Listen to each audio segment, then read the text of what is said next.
Are you diving into multiplayer game development and feeling overwhelmed by state management? You're not alone.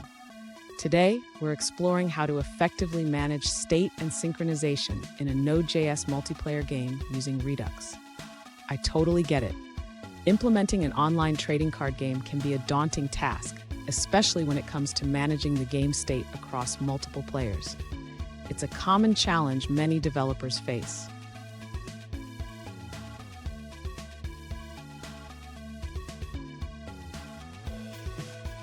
Here's the situation we're discussing. One developer is working on a trading card game and is considering using Redux not just on the client side, but also on the server to maintain the global state for each game. Sound familiar? Let's break this down. So what are the challenges here? The developer is concerned about adapting game rules and logic to fit Redux's functional and immutable approach. Plus, they need to manage limited information visibility for each player. Let's dive deeper into these issues. And stick around. By the end of this video, you'll have a solid understanding of how to implement state management in your game, plus a bonus tip that could save you a lot of headaches. To begin implementing Redux for state management in the multiplayer game, the user should first set up the Redux store on the server.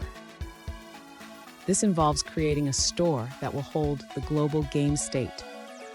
Next, the user needs to define the actions that will represent the game events.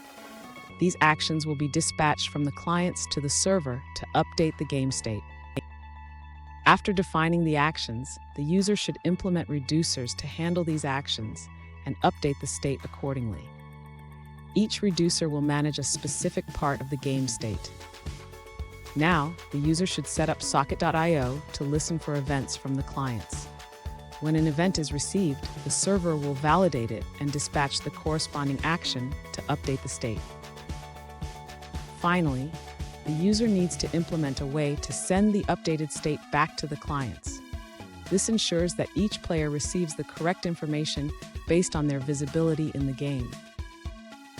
Fun fact: did you know that the first multiplayer games were played over dial-up connections? We've come a long way since then, but the challenges of state management remain.